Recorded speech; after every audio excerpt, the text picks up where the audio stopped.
قرآن قرآن قرآن آسان درس قرآن۔ الحمدللہ رب العالمین والصلاة والسلام علی خاتم النبیین اما بعد فاعوذ باللہ من الشیطان الرجیم بسم اللہ الرحمن الرحیم۔ الصلاة والسلام علیک یا رسول اللہ وعلی آلک واصحابک یا حبیب اللہ۔ الصلاة والسلام علیک یا نبی اللہ وعلی آلک واصحابک یا نور اللہ۔ مدنی چینل کے ناظرین، پروگرام آسان درس قرآن میں آپ کو خوش آمدید کہتے ہیں۔ اللہ رب العالمین ہم سب کو قرآن مجید فرقان حمید پڑھنے، سمجھنے اور اس کی تعلیمات پر عمل پیرا ہونے کی توفیق عطا فرمائے۔ ناظرین کرام، آسان درس قرآن بالترتیب آیات مبارکہ اور ان کے درس آسان فہم تفاسیر کا سلسلہ یہ جاری ہے اور الحمدللہ 11ویں پارے تک یہ پہنچ چکا ہے، اور آج ہم 11ویں پارے کی دوسری آیت نمبر سے اس درس کا آغاز کریں گے۔ پہلی آیت مبارکہ کے کچھ سیاق و سباق بھی عرض کرتا چلوں کہ چونکہ یہ سورۃ التوبہ چل رہی ہے، اور اس سورہ توبہ کے اندر بالخصوص ان آیات میں منافقین کے بارے میں اللہ رب العالمین نے منافقوں کی مذمتوں کو بیان کیا، اور واقعہ اس کے پیچھے وہ غزوہ تبوک کا چل رہا ہے۔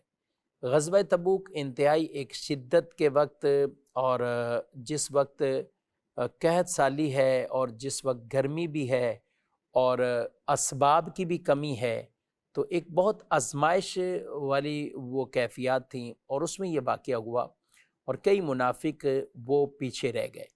اب جب رسول اللہ صلی اللہ علیہ وسلم غزوہ تبوک سے مدینہ منورہ کی طرف آئیں تو پھر مختلف چیزیں منافقین کی وہ اللہ تعالیٰ نے پہلے سے ہی بیان فرما دیں کہ یہ آ کر آپ کے پاس کس طرح عذر بیان کریں گے، کس کا عذر قبول اور کس کا عذر قبول نہیں۔ اور اس میں بیسک یہی تھا کہ منافقین، ان کا تو کوئی عذر قابل قبول نہیں رکھا گیا، کیونکہ ان کے پاس سب کچھ تھا، اس کے باوجود بھی نہیں گئے۔ اور پھر کچھ ایسے افراد، اہل ایمان میں سے بھی کچھ ایسے افراد کے جو پیچھے رہ گئے تھے، تو ان کے عذر بھی آپ صلی اللہ علیہ وسلم نے سماعت کیے، اور ان میں سے کئی ایسے تھے کہ جو واقعی جن کے پاس کچھ نہیں تھا کہ وہ اس غزوے میں شرکت کرتے، سواری نہیں تھی۔ کچھ تو ایسے جنہوں نے رسول اللہ صلی اللہ علیہ وسلم کے پاس آ کر کہا بھی کہ ہمیں سواری اور یہ چیز مل جائے ہم بھی جاتے ہیں، تو آپ علیہ السلام نے جب فرمایا کہ اب سواریاں تو ختم ہو گئی ہیں، سواریاں نہیں ہیں، تو انہیں ایک غم کی کیفیت کے ساتھ وہ پیچھے لوٹے۔ اس کا مطلب وہ اس عبادت سے، اس غزوے سے پیچھے رہ رہے تھے، تو ان کے دل میں ایک غم کی کیفیت پیدا ہوئی اور وہ رونے لگے۔ تو ان کو گویا کہ ایک مدح کے طور پر اہل ایمان کا ذکر ہوا۔ ان آیات میں منافقین کی مختلف چالوں کا ذکر ہوا، اور ان میں ایک یہ کہ وہ عذر بیان کریں گے، دوسری بات کہ وہ آ کر قسمیں کھائیں گے تاکہ آپ راضی ہو جائیں، ایمان والے راضی ہو جائیں۔ لیکن اللہ رب العالمین نے کیا بیان فرمایا، یہاں سے ہم درس کا آغاز کرتے ہیں۔ بسم اللہ الرحمن الرحیم۔ سَيَحْلِفُونَ بِاللَّهِ لَكُمْ إِذَا انقَلَبْتُمْ إِلَيْهِمْ لِتُعْرِضُوا عَنْهُمْ فَأَعْرِضُوا عَنْهُمْ إِنَّهُمْ رِجْسٌ وَمَأْوَاهُمْ جَهَنَّمْ جَزَاءً بِمَا كَانُوا يَكْسِبُونَ۔ اور جب تم ان کی طرف لوٹ کر جاؤ گے تو یہ تمہارے سامنے اللہ کی قسمیں کھائیں گے تاکہ تم ان سے درگزر کرو، تو تم ان سے اعراض ہی کرو۔ یہ ناپاک ہیں اور ان کا ٹھکانہ جہنم ہے، یہ ان کے اعمال کا بدلہ ہے۔ یہاں دو چیزیں بیان ہوئی، ایک تو منافقین قسمیں کھائیں گے، تو آپ سے فرمایا گیا کہ آپ ان کی قسموں کا اعتبار نہ کرو بلکہ ان سے اعراض کرو، ان سے دور ہی رہو۔ تو یہاں آپ صلی اللہ علیہ وسلم نے اس آیت کے نزول کے بعد، اور یہ بھی کہا گیا کہ یہ 80 منافقین کے بارے میں یہ آیت مبارکہ نازل ہوئی، اور پھر یہ کہا گیا کہ ان سے دور رہو، نہ ان کے پاس بیٹھو، نہ ان سے بات چیت کرو، نہ کلام کرو۔ تو اللہ رب العالمین نے اپنے حبیب صلی اللہ علیہ وآلہ وسلم سے یہ فرما دیا کہ یہ قسمیں کھائیں گے، کس لیے کہ آپ ان سے درگزر کریں، آپ ان سے کوئی عتاب نہ کریں، ان سے کوئی سختی نہ فرمائیں، لیکن یہ ہے ناپاک اور پاک ہونے کا کوئی طریقہ نہیں، کیونکہ ان کا ٹھکانہ ہی جہنم، یعنی ان کے اندر خباثت اعمال کی قلب کے اندر دلوں میں وہ جو خباثت ہے تو اس سے یہ نکل نہیں سکتے۔ اب یہ منافقین میں سے کچھ ایسے بھی کہ جو رسول اللہ صلی اللہ علیہ وسلم کے پاس آئے اور آ کر قسمیں کھائیں، معافیاں مانگیں اور کہا کہ آئندہ ہم کبھی بھی سستی نہیں کریں گے، اور وہ سب چیزیں کیوں کر رہے تھے؟ تاکہ اہل ایمان مسلمان ان سے راضی ہو جائیں۔ تو اللہ پاک نے آگے جو ارشاد فرمایا، سبحان اللہ، فرمایا کہ یحلفون لکم لترضوا عنہم فإن ترضوا عنہم فإن اللہ لا یرضى عن القوم الفاسقین، تمہارے سامنے قسمیں کھاتے ہیں تاکہ تم ان سے راضی ہو جاؤ۔ اگر تم ان سے راضی ہو بھی جاؤ تو بے شک اللہ تو نافرمان لوگوں سے راضی نہیں ہوگا۔ منافقین قسمیں کھائیں گے، اب بظاہر کوئی باتوں پہ اعتبار کر کے راضی ہو بھی جائے لیکن ان کو کوئی فائدہ نہیں ملنا، کیونکہ اللہ تو ان کے دلوں کو جانتا ہے، دلوں کی کیفیات کو جانتا ہے، تو اللہ ان سے راضی نہیں ہوگا۔ تو جب اللہ ان سے راضی نہیں ہوگا تو ان کی یہ قسمیں کھانا، تو ان کا یہ سب کچھ کرنا، یہ کیا ہے؟ یہ بیکار ہے۔ آگے ارشاد فرمایا الاعراب اشد کفرا ونفاقا واجدر الا يعلموا حدود ما انزل اللہ علی رسولہ واللہ علیم حکیم۔ فرمایا کہ دیہاتی یعنی دیہاتی منافق کفر اور منافقت میں زیادہ سخت ہیں۔ جو دیہات سے تعلق رکھنے والے، ان کے اندر وہ کفر کی حالت میں یا نفاق میں تو وہ عام شہریوں سے زیادہ سخت ہیں۔ وہ اس قابل ہے کہ ان احکام سے جاہل رہیں جو اللہ نے اپنے رسول پر نازل فرمائے، اور اللہ علم والا حکمت والا ہے۔ یعنی دیہات میں جو رہنے والے منافق ہیں وہ یا کفار، وہ اپنے کفر اور نفاق میں شہریوں سے زیادہ سخت ہیں، کیونکہ وہ علم سے دور ہیں۔ وہ نہ قرآن کی بات سن سک رہے ہیں، نہ رسول اللہ صلی اللہ علیہ وسلم کی صحبت، نہ وہاں آ کر کچھ سن رہے، نہ کسی صحابی سے کوئی باتیں براہ راست جو علم نازل ہو رہا ہے، اللہ پاک کی طرف سے احکامات، حدود، فرائض، سب چیزیں جو نازل ہو رہے تو وہ سب سے جاہل ہے۔ اور جب جہالت عروج پر ہوتی ہے تو شدت بھی وہاں ہوتی۔ جہاں علم کا نور آتا ہے تو آہستہ آہستہ اندھیرے چھٹ جاتے ہیں، وہاں آدمی تاریکیوں سے نکل کر نور کے راستے پہ چلتا ہے، وہاں گمراہیت سے نکل کر وہ ہدایت کے راستے پر چلتا ہے۔ لیکن جہاں پر جہالت ہے تو وہاں شدت بھی ہے۔ تو اس لیے انسان اپنی اس کم علمی اور جہالت کا علاج کرتے رہیں، تاکہ وہ جو ایمان کا نور، وہ جو علم کا نور کما حق ہو جب دل میں داخل ہوگا تو پھر کئی طرح کے جھگڑے فساد تو ویسے ہی ختم ہو جائیں گے۔ تو فرمایا کہ دیہاتی ان معنوں میں، اور آج بھی ہم دیکھیں شہری زندگی اور دیہات کی زندگی، علم والے اور کم علم والے یا بالکل جہالت والے تو بہت فرق ہوتا ہے۔ تو اس لیے علم والوں کو کوئی چیز سمجھانا بقدر آسان ہے بنسبت اس کے کہ کسی ایسے شخص کو سکھائیں کہ جو بالکل ہی ان پڑھ ہو، بالکل ہی اس کو کسی چیز کا پتہ نہ ہو، تو اس کو سمجھانا بھی مشکل ہوتا ہے۔ اگر وہ بحث پر اتر جائے، نہ بحث پر آئے تو چلنے والے تو چلتے رہتے ہیں، لیکن ان کو سمجھانا یہ مشکل کام ہوتا ہے۔ اس لیے ہمارے علماء لکھتے ہیں کہ دیہات والوں کو اور کم علم والوں کو وہ چاہیے کہ اپنی ان چیزوں کا علاج کرتے رہیں اور علم کی طرف رہیں، تو انشاءاللہ بہت سا یہ فیضان ملے گا۔ الحمدللہ دعوت اسلامی کا یہ دینی ماحول کہ جس نے جگہ جگہ مدارس قائم کیے ہیں، بچوں کو حافظ قرآن بنایا جا رہا ہے، عالم دین بنایا جا رہا ہے، اور آج ہم وہ دیکھ رہے ہیں کہ سینکڑوں کے سینکڑوں وہ افراد، احباب، اور بلکہ مجموعی طور پر دیکھیں تو ہزاروں تعداد کے جو علماء کرام ماشاءاللہ بنتے ہیں۔ پھر اسلامی بہنوں کی طرف دیکھیں تو یہ بھی ایک پورا پلیٹ فارم ہے کہ جس کے تحت جو عالمہ بن جاتی ہیں، مدنیہ بن جاتی ہیں۔ اسی طرح ہم دیکھیں تو دعوت اسلامی کے تحت کتنے ایسے کورسز ہیں۔ یہ کیا ہے؟ یہ علم کا نور ہی پھیلایا جا رہا ہے، بیسک علم پھیلایا جا رہا ہے کہ علم پھیلتا رہے گا تو انشاءاللہ ہر طرف امن بھی رہے گا، اور رسول اللہ صلی اللہ علیہ وسلم کا یہ مبارک علم اور قرآن اور حدیث کی باتیں آگے پہنچیں گی تو پھر انشاءاللہ بے عملی بھی ختم ہوگی، اور ہر گھرانہ گویا کہ قرآن و سنت کی تعلیم کے مطابق اپنی زندگی گزار رہا ہوگا۔ آگے اللہ پاک ارشاد فرماتا ہے وَمِنَ الْأَعْرَابِ مَن يَتَّخِذُ مَا يُنْفِقُ مَغْرَمًا وَيَتَرَبَّصُ بِكُمُ الدَّوَائِرَ علیہم دائرۃ السوء واللہ سمیع علیم، اور کچھ دیہاتی وہ ہیں کہ وہ جو کچھ اللہ کی راہ میں خرچ کرتے ہیں اسے تاوان سمجھتے ہیں اور تم پر گردشیں آنے کے انتظار میں رہتے ہیں، بری گردش انہی پر ہے، اللہ سننے والا جاننے والا ہے۔ یہاں پر اللہ رب العالمین نے ان منافقین میں سے کچھ منافقوں کے بارے میں اور ان دیہاتی منافقین کے بارے میں کہا کہ وہ جو خرچ کرتے ہیں اسے تاوان سمجھتے ہیں، اسے ٹیکس سمجھتے ہیں، دیتے تو اللہ کی راہ میں لیکن اسے اللہ کی رضا کے لیے نہیں، ثواب کے لیے نہیں، بلکہ الٹا تاوان اور ٹیکس سمجھتے ہوئے اسے ادا کرتے ہیں کہ یہ ہم خرچ کر رہے ہیں، اور یا مسلمانوں کو دکھانے کے لیے کہ ہم بھی ان کے ساتھ ہیں اور ہم یہ خرچ کر رہے ہیں، لیکن سمجھتے یہ ہیں۔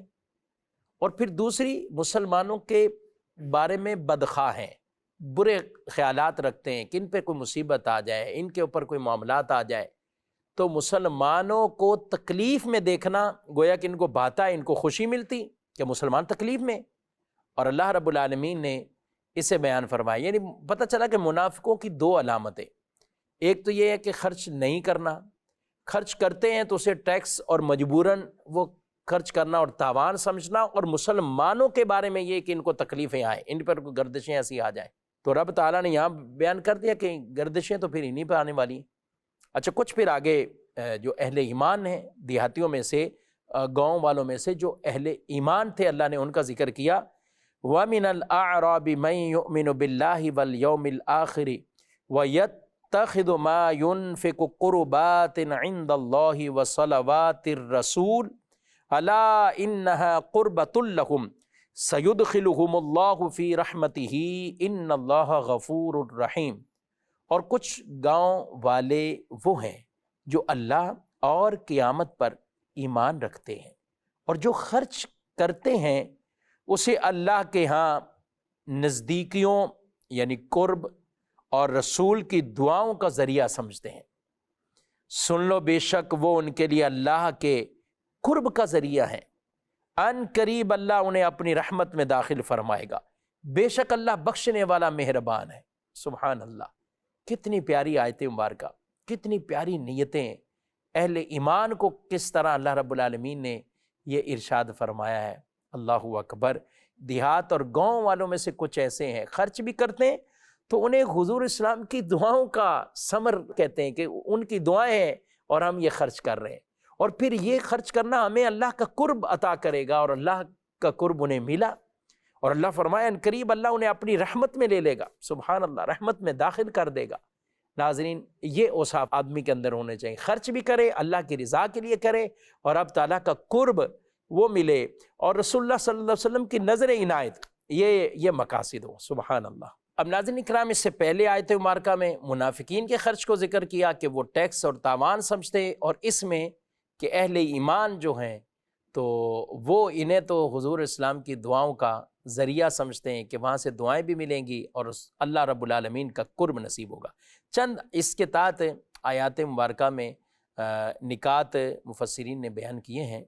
یہاں علماء کرام نے یہ بیان کیا کہ اللہ پاک جو نعمتیں عطا فرماتا ہے تو وہ اس میں بہت بڑا ذریعہ، سبب، واسطہ رسول اللہ صلی اللہ علیہ وسلم کی ذات ہے، اور پھر وہ نعمتیں جب اللہ کے بتائے ہوئے احکامات کے مطابق ہم خرچ کرتے ہیں تو ان سے بھی رسول اللہ صلی اللہ علیہ وسلم کے ذریعے سے ہی اللہ کا قرب حاصل کرنا، یہ اس آیت سے ثابت ہوتا ہے۔ کہ یہاں دیکھیں صحابہ اکرام علیہ مردوان کے جو انداز تھے، اور پھر قرآن میں ایک اور مقام پر کئی ایسی آیتیں ہیں جس کے مضامین کے طور پہ لیا جائے تو فرمایا قل ان کنتم تحبون اللہ فاتبعونی یحببکم اللہ، اے محبوب آپ فرما دو اگر تم اللہ سے محبت کرتے فاتبعونی تو میری اتباع کرو، یحببکم اللہ اللہ تم سے محبت کرے گا۔ تو یہ اتباع رسول میں آنا گویا کہ اللہ کے محبوب بن جانا ہے۔ تو جو اللہ کا محبوب بننا چاہتا ہے تو وہ حضور علیہ السلام کی کما حق ہو غلامی اور اتباع اور اطاعت میں آ جائے تو اللہ محبت فرمائے۔ اس لیے فرمایا من یطع الرسول فقد اطاع اللہ، جس نے رسول کی اطاعت کی اس نے اللہ کی اطاعت کی۔ تو رسول کی اطاعت، اللہ کی اطاعت، رسول سے محبت، اللہ سے محبت، رسول اللہ صلی اللہ علیہ وسلم کی رضا خوشنودی، گویا کہ اللہ کی رضا خوشنودی. ہاں، اور دوسری طرف یہ دیکھیں رسول اللہ صلی اللہ علیہ وسلم کو ناراض کرنا گویا کہ اللہ کو ناراض کرنا، حضور سے بغض رکھنا گویا کہ اللہ سے بغض رکھنا ہے. اور پھر ساتھ یہ باتیں کہ ہم اللہ رب العالمین کے قرب کے حصول کے جو اعمال ہیں ان کو اختیار کریں. قرب الہی کیسے نصیب ہو، قرب الہی کی نشانیاں کیا ہیں، حدیث میں کن چیزوں کو اللہ کا قرب کا حصول کا ذریعہ بیان کیا گیا. تو کئی ایسی حدیثیں ہیں کہ جن سے یعنی رب تعالیٰ کیسے بندوں کو پسند کرتا ہے. تو اللہ رب العالمین کے قرب کے حصول کے لیے جو اعمال حدیث میں بیان کیے گئے، کہیں عبادات کے حوالے سے کہا گیا فرائض سے بڑھ کر کوئی ایسا عمل نہیں کہ جس کے ذریعے بندہ میرا قرب حاصل کرے، حدیث قدسی میں کہا گیا. اور پھر نوافل کے ذریعے وہ قرب حاصل کرتا رہتا ہے یہاں تک اللہ اسے اپنا محبوب بندہ بنا لیتا ہے. اسی طرح اور بھی کئی حدیث میں، ایک میں جو فرمایا کہ جو بندہ مجھ سے ایک بالشت قریب ہوتا ہے تو میری رحمت اس کی طرف ایک گز نزدیک ہو جاتی ہے. یہ ایک بالشت چلا گویا کہ تو اللہ کی رحمت ایک گز ہے. اور کہا کہ جو مجھ سے ایک گز نزدیک ہوتا ہے، قرب پاتا ہے، تو میری رحمت دونوں ہاتھوں کے پھیلاؤ کے برابر اس سے قریب ہو جاتی. اور جو میری طرف چلتا ہوا آتا ہے تو میری رحمت دوڑتی ہوئی آتی ہے. اور جو کسی کو میرا شریک نہ ٹھہرائے پھر زمین بھر بھی گناہ لے کر مجھ سے ملے تو میں اتنی ہی بخشش کے ساتھ اس سے ملوں گا. یہ اللہ کی شان کریمی، یہ اللہ کی شان رحمت. اللہ ہمیں اپنا خاص قرب عطا فرمائے. اگلی آیتوں کی طرف بڑھتے. والسابقون الاولون من المہاجرین والانصار والذین اتبعوہم باحسان رضی اللہ عنہم ورضوا عنہ وَأَعَدَّ لَهُمْ جَنَّاتٍ تَجْرِي تَحْتَهَا الْأَنْهَارُ خَالِدِينَ فِيهَا أَبَدًا ذَلِكَ الْفَوْزُ الْعَظِيمُ. اور بے شک مہاجرین اور انصار میں سے سابقین اولین اور دوسرے وہ جو بھلائی کے ساتھ ان کی پیروی کرنے والے ہیں، ان سب سے اللہ راضی ہوا اور یہ اللہ سے راضی ہیں. اور اس نے ان کے لیے باغات تیار کر رکھے ہیں جن کے نیچے نہریں بہتی ہیں، ہمیشہ ان میں رہیں گے. یہی بڑی کامیابی ہے. سابقین مہاجرین، یہ جو فرمایا گیا ایمان قبول کرنے میں دوسروں سے سبقت لے جانے والے مہاجرین. اب اس کے بھی مختلف بیان کیے گئے. ایک تو یہ کہ ایمان میں سبقت لے گئے سب سے، اور وہ مہاجرین مراد ہے. دوسرا یہ کہ ایک قول ہے کہ جنہوں نے دونوں قبلوں کی طرف نمازیں پڑھی، بیت المقدس کی طرف بھی اور مسجد حرام کی طرف بھی. اور یہ بھی کہا گیا اس سے مراد اہل بدر ہیں، اور یہ بھی کہا گیا بیت رضوان والے. یہ سب صحابہ شانوں والے ہیں اور ان کی شانیں اور ان کی عظمتیں الگ الگ اس طور پر بھی بیان ہوئی ہیں. سبحان اللہ. تو فرمایا اس میں مختلف اقوال بیان کیے. تو اب ایک مہاجرین، سابقین مہاجرین، اور ایک سابقین انصار میں سے جو سبقت لے جانے والے. اب اس میں بھی مختلف اقوال بیان کیے. ایک تو یہ بیان کیا کہ جو بیعت عقبہ اولیٰ کے اندر شریک تھے، اور وہ 6 تھے صحابہ کرام علیہم رضوان، اور بیعت عقبہ ثانیہ میں 12 صحابہ، اور بیعت عقبہ ثالثہ میں اس میں 70 صحابہ جنہیں سابقین انصار کہلاتے ہیں. تو ایک مہاجرین میں سابقین یعنی ایمان پہلے لانے والے، اور ایک انصار میں سے. اور پھر اورال ایمان لانے میں سابقین اگر دیکھا جائے تو جو سب سے پہلے سبقت لے جانے والے حضرت سیدنا ابو بکر صدیق رضی اللہ تعالیٰ عنہ مردوں میں سے. عورتوں میں ام المومنین حضرت سیدہ خدیجۃ الکبریٰ رضی اللہ تعالیٰ عنہ. بچوں میں سب سے پہلے حضرت علی المرتضیٰ کرم اللہ تعالیٰ وجہہ الکریم. اور غلاموں میں سب سے پہلے زید بن حارثہ، یہ انہوں نے اسلام قبول کیا. تو سبقت لے جانے والوں میں سے. اب یہاں پہ اللہ پاک نے سابقین کا بھی بیان کیا، اور پھر فرمایا والذین اتبعوہم باحسان، اور جو بھلائی کے ساتھ ان کی پیروی کرنے والے.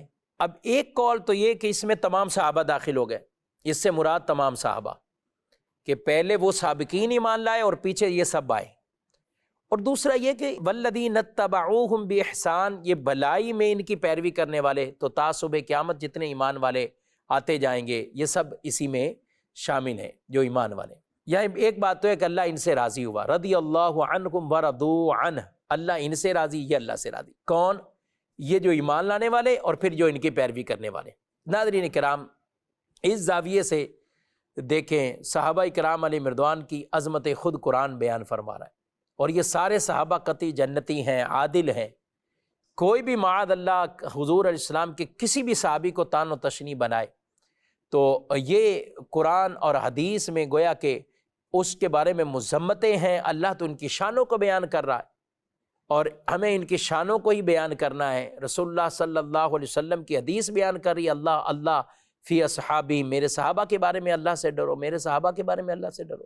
ارشاد فرمایا میرے بعد انہیں نشانہ نہ بنانا، کیونکہ جس نے ان سے محبت کی اس نے میری محبت کی وجہ سے ان سے محبت کی، اور جس نے ان سے بغض رکھا اس نے میرے بغض کی وجہ سے ان سے بغض رکھا، اور جس نے انہیں ستایا اس نے مجھے ستایا، اور جس نے مجھے ستایا اس نے اللہ کو ایذا دی، اور جس نے اللہ کو ایذا دی تو قریب اللہ اس کی گرفت فرمائے، پکڑ فرمائے۔ اور یہاں یہ بھی بات ارشاد فرمائی گئی کہ یہ والذین اتبعوہم، کہ جنہوں نے ان کی اتباع کی بھلائی کے ساتھ، تو اس سے مراد تابعین بھی ہیں، اور یہ تابعی کا لفظ عین ممکن کہ اسی سے ماخوذ، اسی وجہ سے علماء کرام نے اس کو بیان کیا، اور اس سے مراد تابعین ہیں، تو وہ بھی ایک اچھے زمانے والے تابعین اور نیکی کے ساتھ ان کی جو پیروی کرنے والے۔ تو اس لیے رسول اللہ صلی اللہ علیہ وسلم کی حدیث سے فرمایا اس مسلمان کو آگ نہ چھوئے گی جس نے مجھے دیکھا یا میرے دیکھنے والے کو دیکھا، یعنی صحابی کو آگ نہیں چھوئے گی کہ حضور کو دیکھا انہوں نے، اور تابعی کو نہیں چھوئے گی کہ انہوں نے میرے صحابہ کو دیکھا۔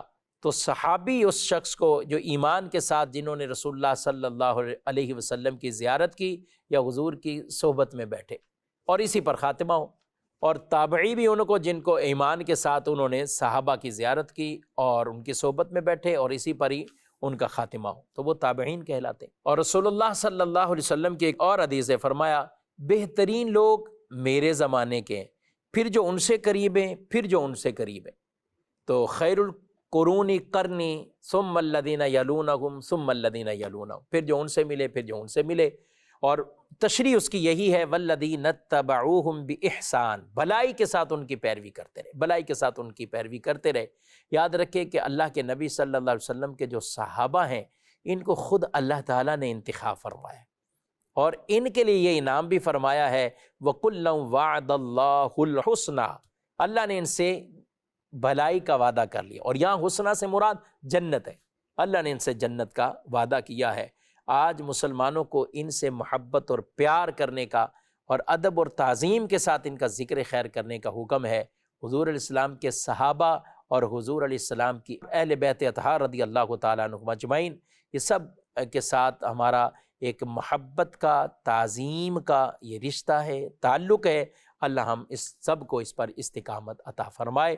ناظرین کرام، آیت مبارکہ کا درس آپ نے سماعت کیا، وقت ہمارا مکمل ہوا۔ انشاءاللہ اس سے اگلی آیت مبارکہ سے نیکسٹ پروگرام سے اپنے درس کا آغاز کریں گے۔ اللہ ہم سب کو نور قرآن عطا فرمائے، آمین بجاہ النبی الامین صلی اللہ علیہ وسلم۔